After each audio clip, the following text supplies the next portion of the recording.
इस धरती पर गंगा मैया का आगमन कैसे हुआ वो बात आप सुनो। एक बार सगर राजा ने अश्वमेघ यज्ञ शुरू किया। सगर राजा यज्ञ कर रहे हैं, वो बात सुनकर देवों के राजा इंद्र को ईर्ष्या हुई। अश्वमेघ यज्ञ को यश्व लेकर सगर राजा के पुत्र एक गांव से दूसरे गांव चल पड़े। जिसको युद्ध करने की इच्छा वो इस यश्व को बांधकर अपने राज में ले चले। लेकिन क्या किसी की ताकत है कि सगर राजा के साथ युद्ध कर सके। चलते चलते रात होने लगी। सगर राजा के पुत्र एक पेड़ के साथ अश्व को बांधकर सो गए। ये तक देखकर इंद्र ने अश्व छोड़कर यहाँ से चोरी करके, जहाँ कपिल मुनि बहुत वर्षों पहले समाधि लगा के बैठे थे, इंद्र कपिल मुनि के आश्रम में एक पेड़ के साथ अश्व को बांधकर चले गए। सुबह होते ही सबने देखा कि अश्व नहीं है। तब सगर राजा के 60,000 पुत्र अश्व को ढूंढते चारों दिशा में निकल पड़े। ढूंढते ढूंढते जब कपिल मुनि के आश्रम पर आकर उसने देखा कि एक पेड़ के साथ अश्व बंधा हुआ है।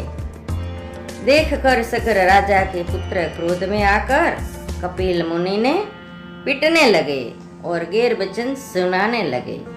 आથી मुनि का तप भंग हुआ और क्रोध में आकर उन्हें श्राप दिया और सगर राजा के 60,000 पुत्र श्राप से जलकर राख हो गए। जब सगर राजा ने बात सुनी कि मुनि के श्राप से उनके सारे पुत्र जलकर राख हो गए, तब उसने मुनि के चरण में गिर के 2 हाथ जोड़कर क्षमा याची और बोले, हे मुनिवर, मेरे पुत्रों के मोक्ष के लिए मुझे क्या करना चाहिए। तब मुनि ने कहा कि आकाश से कोई गंगा मैया को ये पृथ्वी पर बुलावे और गंगा मैया का जल तेरे पुत्रों की राख पर से गुजरते हुए बहे, तब तेरे पुत्रों को मोक्ष मिले। अब सगर राजा के पुत्र अश्रुमा ने तप शुरू किया, लेकिन गंगा मैया आकाश से पृथ्वी पर नहीं आई। दूसरी पीढ़ी दिलीप राजा हुए, उसने भी तप शुरू किया, लेकिन तब भी गंगा मैया पृथ्वी पर नहीं आई। तीजी पीढ़ी भगीरथ राजा हुए, उसने खूब कठिन तप शुरू किया। उसके तप से प्रसन्न होकर भोलेनाथ ने कुछ मांगने का कहा। तब भगीरथ बोले, हे भोलेनाथ, मेरे पितृ मोक्ष के लिए आप हमें गंगा मैया दे दो। तब भोलेनाथ बोले, तुम विष्णु के पास जाओ, वो तुम्हें गंगा मैया देगा। अब भगीरथ विष्णु का तप शुरू किया और विष्णुदेव प्रसन्न हुए। उसने अपने पाव से गंगा मैया को बाहर निकाला और बोले, हे गंगा मैया, आप धरती पर जाओ।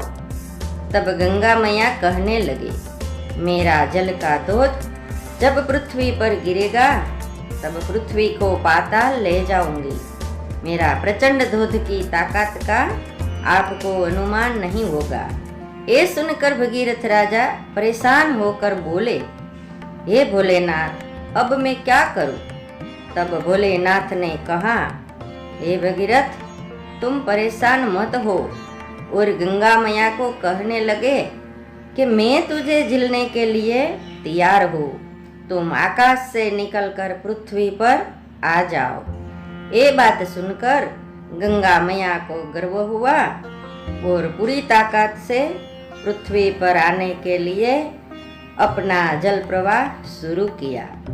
मन में गंगा मैया सोच रहे थे कि अभी मैं भोलेनाथ को पाताल तक ले जाऊंगी, लेकिन यह तो उल्टा हुआ। भोलेनाथ तो अपनी जट्टा खोलकर खड़े हो गए। जब पूरी ताकत से गंगा मैया नीचे आने लगा और शिव शंभु की जटा में समा गए। तभी भोलेनाथ को अपनी जटा समेट ली। अब तो गंगा मैया जटा में रुंधाने लगे। और याचना करके भोलेनाथ को कहने लगे, हे भोलेनाथ, मैं हार गई और आप जीत गए, मुझे बाहर निकालो, मैं रुंधाने लगी हूँ। तब भोलेनाथ ने जट्टा से एक लट हटाई और गंगा मैया की छोटी सी जलधारा बाहर आई। वो जलधारा आगे गंगा नदिया के नामे आगे बहने लगी।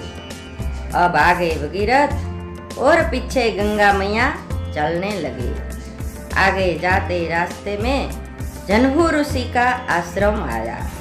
फिर गंगा जी को गर्व हुआ और कहने लगे, हे मुनिवर, मेरे रास्ते से दूर हो जाइए, नहीं तो मैं आपको समुद्र तट खींच जाऊं। गंगा जी का गर्व देखकर ऋषि ने अपने दोनों हाथ नीचे किया और सारा जल अपने हाथों में समेटकर अपने मुंह से पी गए। ये देखकर भगीरथ खूब दुखी होकर बोले, हे जनहू ऋषि, मेरी 3 पीढ़ी की तपश्चर्या व्यर्थ होने लगी है। मेरे पूर्वजनों के मोक्ष के लिए आप हमें गंगा मैया दे दीजिए। भगीरथ की याचना सुनकर जनहू ऋषि ने अपनी झांझ चीरकर गंगा मैया को बाहर निकाला और आगे भगीरथ और पीछे गंगा मैया बहने लगे। जब जनहू ऋषि ने अपनी झांझ चीरकर बाहर निकाला, तब वो प्रदेश में बहने वाली गंगा जी का नाम जहानवी गंगा हो गया। बाद में भगीरथ जो जगह पर अपने पितरों की राख थी, वहाँ गंगा मैया को ले आए और गंगा मैया इस पितरों की राख पर से बहने लगी। तब भगीरथ राजा के सब पितरों को मोक्ष मिला और सब स्वर्ग में गए। ये था गंगा जी का पृथ्वी पर आने का मकसद। बोलिए गंगा मैया की जय, बोलिए भोलेनाथ महादेव की जय।